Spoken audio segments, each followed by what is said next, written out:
Shalom, brothers and sisters. Shalom. Giving honor and praise unto the Most High, the Creator, the Maker of heaven and earth. My name is Yeshaya Yisrael, of the tribe of Dan of the nation of Israel. In this particular presentation, brothers and sisters, the story of Solomon, we know that it's going to be long. So what we will intend to do is break it up in segments. So there would be, say, about 4 segments dedicated to Solomon and so forth.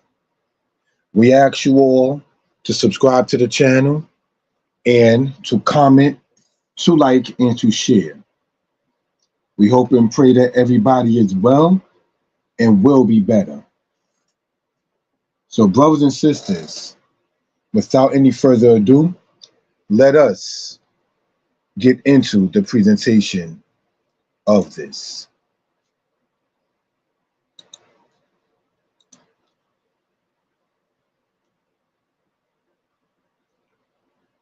Giving honor to the Most High.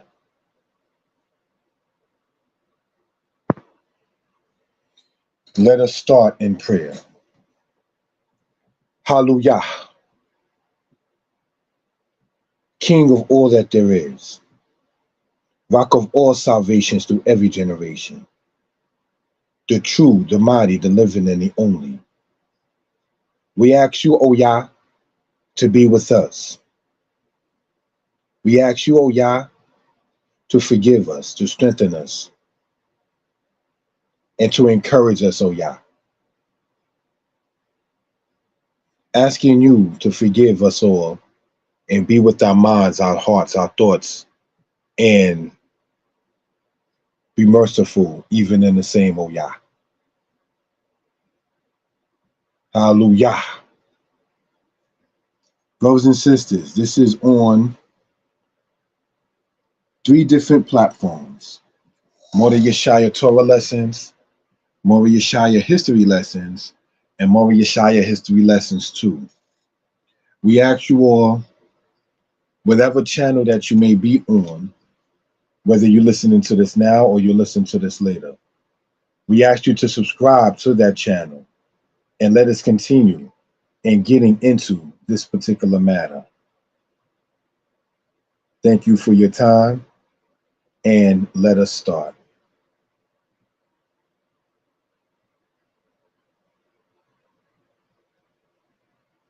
We call this one here, brothers and sisters,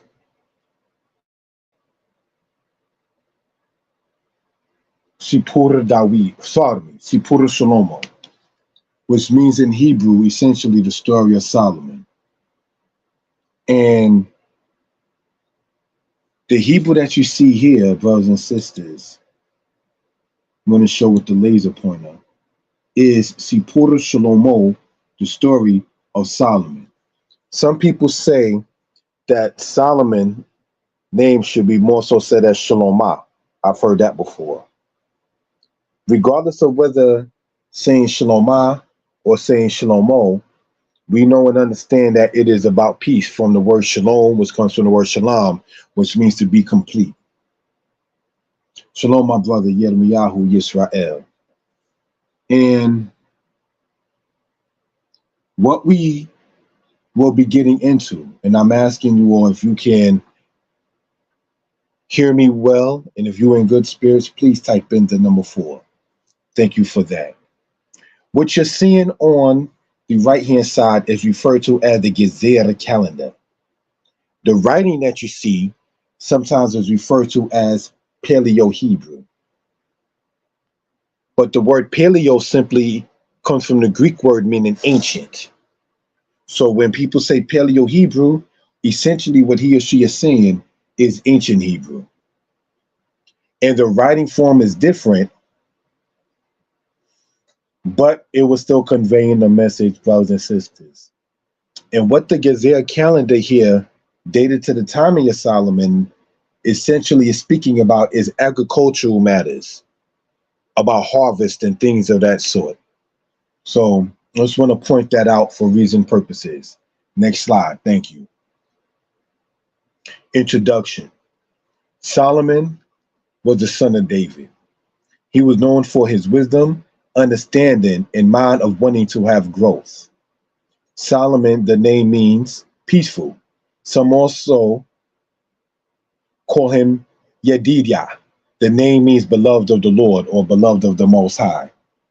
Now, this is not to say that we don't use terms like Lord and God, because on this platform, as has been presented, when we say such terms, we are still speaking of and only speaking of the Most High. Yedidiah means beloved of the Most High. It comes from essentially the word Hadad, which means beloved. Solomon, born in the 11th century BCE, lived to be in his late 50s and was ruler longer in his life than when he was not. Solomon began to rule when he was a child. Born into the house of David, he was given the best education that Israel would have to offer, surrounded around prophets, princes, and priests. We know Solomon was on the right path if he stayed in it. Now, this is not, brothers and sisters, to point out one's wrong. You'll find sometimes that what I found, if I may say, in discussing the kings of Israel, people are so quick to generally just go, they're wrong and they lived wicked and they're wrong. We already know that. We're going to get into that as time goes on. And brothers and sisters, what we need to do, not saying that we shouldn't ever mention somebody else's wrong, but let us at the same token make sure we are not following in that same wrong. Like Solomon's son Rehoboam, who listened to the counselors that didn't have his best interests at heart. We don't want to listen to counseling that doesn't have our best interests at heart. So just want to point that out for reasonable purposes with that. All right, so let's continue, brothers and sisters, into the next slide. All right, Solomon was born to Bathsheba and David.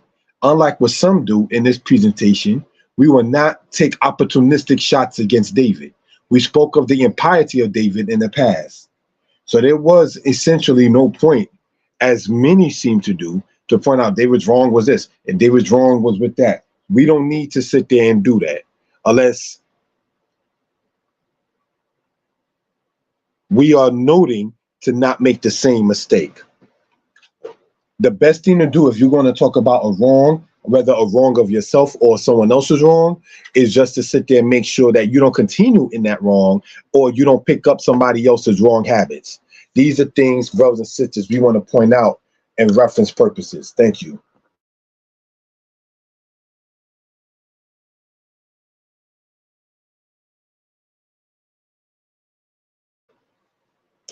Let's continue, brothers and sisters. During the timing of the birth of Solomon, the captain of the guard, Joab, was fighting against the Ammonites. David took the crown from the Ammonite king, and the crown became David's. A sad matter happens with Solomon's brother Amnon, who was sickly in love with their sister Tamar, whom he raped. Later, Amnon was slain by their brother Absalom. So these are things that we want to point out for reference purposes, not for sadness, but a sad truth of what unfortunately happened. All right. So everybody doesn't follow the good ways of his or her own parents, but we want to make sure that we follow the ways of our parents that were good. All right. So let's point that out for reference purposes. Thank you. It goes on to say, a matter of loyalty. Shalom, not long after Solomon's birth, rebelled against David. He wanted to be king. David was not aware of this, and in so gave Absalom a good greeting, and he went to Hebron. David at this time sees more problems with Absalom and Ahithophel. Yet David has some friends loyal to him, like Hushai. Ahithophel eventually commits suicide. Those loyal to David included Joab, Abishai, and Ittai. David's army defeats the army of Absalom. Joab sadly eventually kills Absalom. The people joined to David, and he is the leader of the people without any to contest him. Now, when I'm saying there without any to contest him, essentially is meaning without any in his immediate circle to contest him. A king, sadly, in many cases, has problems with other kingdoms and so forth. You understand? So just want to point that out for reference purposes. All right, let's go on to the next part. Get your pens and pads, Hebrew class. David had loyal people. Some of them are Adino, Eleazar, Shammah, Abishai, Benaiah, Asael, Elhanan, Shammah, a different one, Eliqua, Chelez, Ira, Abiezer, Mebunai, Zalmon, Maharai, Heleb, Hidai, Abi Albon, Azmawet, Eli Akba, Yonatan, Akiam, Eli Pelet, Eliam, Hazrai, Pa'arai, Yigal, Banai, or Bani, sorry, Zelek, Nahrai, Ira, a different one, Gareb, and Uriah. Now, these names that we read, this is why our brother is saying, get your pens and pads. Let us translate the names that we've gone over and that we've read, all right? Adino means ornament. Eleazar means God has helped. Shammah, ending with the letter Aleph, means high. Abishai means my father is a gift. Benaiah means son of God. Asael means God has made. Elhanan means God is gracious. Shammah, ending with a hey, in this case is the Hebrew way of saying high or height. Eliqua means rejected of God, or God has rejected. Helez or Helez means strength. Ira means watcher. Zalmon means ascent. Mebunai means that which is built up. Maharai means hasty. Heleb, pronounced as Heleb, means fat. Itai means existing. Hidai means mighty. Abi Albon means father of strength. Asmaveth or Asmawet, pardon, means strength of death. Eli Akbah means God hides. Achiam means mother of my brother. Eli Pelet means God is an escape. Eliam means people of my God. Hezrai, pronounced as Hezrai, means blooming or blossoming. Pa'arai means opening. Igal, pronounced as Yigal, means he will redeem. Banai, also said, pardon me, as Bani, means my son. Zelek means that which is cracked or that which is split. Nachrai, pronounced as Nachrai, means one who snores. Gareb means scurvied.